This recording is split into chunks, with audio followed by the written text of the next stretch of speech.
I think anybody who sees it will be deeply moved by Gabor Mate's wisdom and truth. But I'm personally a Holocaust survivor as an infant. Um, I barely survived.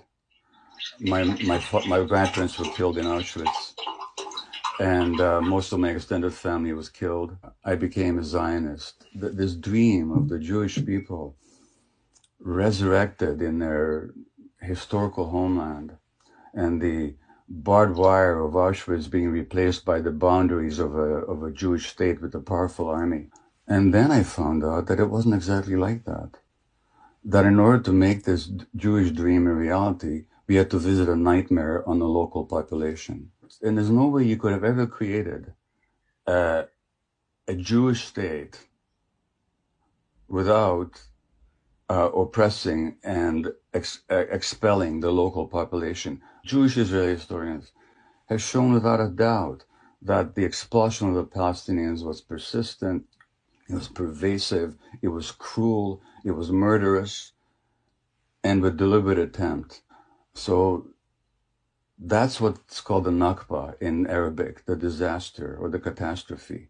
There's a law that you cannot deny the Holocaust. But in Israel, you're not allowed to mention the Nakba, even though it was at the very basis of the foundation of the state. I visited the occupied territories, Russell, during the first Intifada. I cried every day for 2 weeks at what I saw. The brutality of the occupation, the petty harassment, the murderousness of it, or cutting down of Palestinian olive groves, the denial of water rights, the humiliations.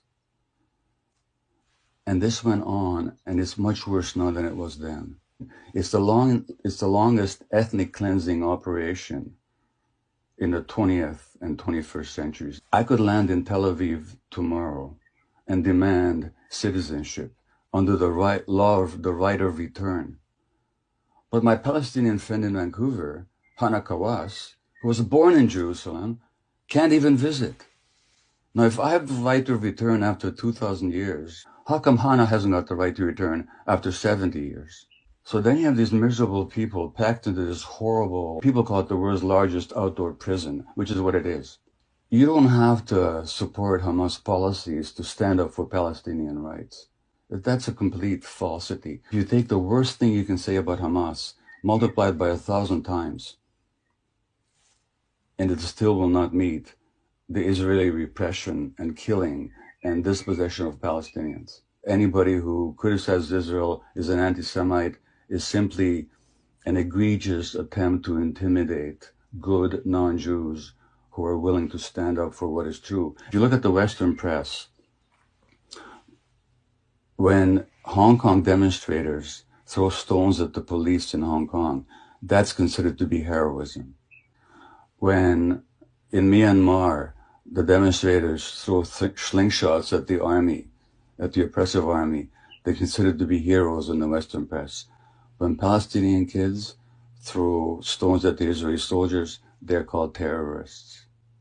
And Israel gets away with a lot more without much less criticism in the Western press than any other country. He runs a program for Palestinian children who spend time in Israeli jails. 14, 15, 16-year-olds are jailed for months or years. Sometimes they can't see their families for months. She says, we don't have post-traumatic stress disorder here because the trauma is never post.